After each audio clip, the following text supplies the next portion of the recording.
যদি আমি তোমাকে বলি চ্যাম্পিয়নরা প্রতিভা নিয়ে জন্মায় না, তারা জন্মায় একঘেয়েমি, পুনরাবৃত্তি আর এমন ছোট ছোট অভ্যাস থেকে যেগুলো দেখতে একেবারেই তুচ্ছ মনে হয়।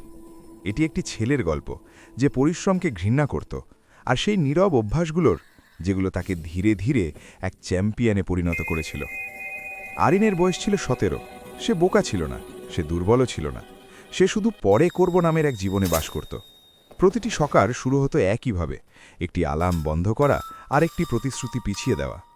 স্কুলের ঘণ্টা বাজত তার অনুপস্থিতিতে। স্বপ্নগুলো অপেক্ষা করত, আর সে অনবরত স্ক্রল করত।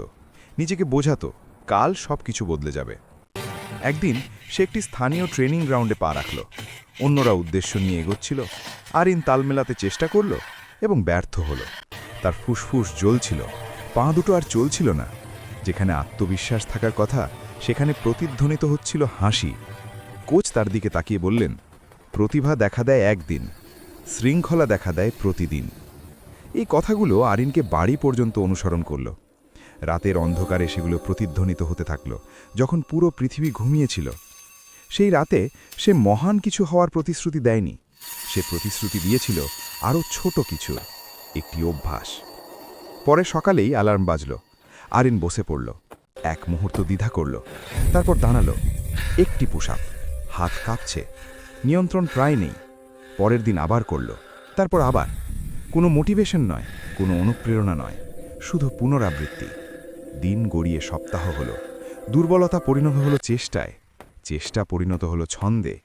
সকালের কুয়াশা হয়ে উঠল তার সঙ্গী, ঘাম জায়গা নিল অজুহাতের।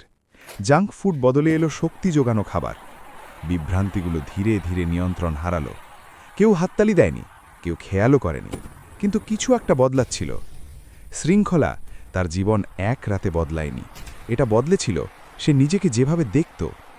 যখন প্রতিযোগিতার দিন এলো, বাতাসে চাপের ভার, দর্শকের চোখ স্থির, সন্দেহ অপেক্ষায়, কিন্তু তার অভ্যাসগুলো অটল ছিল।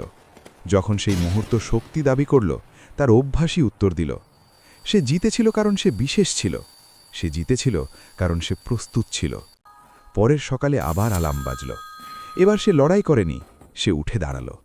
চ্যাম্পিয়নরা বড় মুহূর্তে তৈরি হয় না, তারা তৈরি হয় একঘেয়ে মুহূর্তে, যেগুলো প্রতিদিন পুনরাবৃত্তি হয়। আর সবচেয়ে ছোট একটি অভ্যাসও পুরো গল্পটাই বদলে দিতে পারে।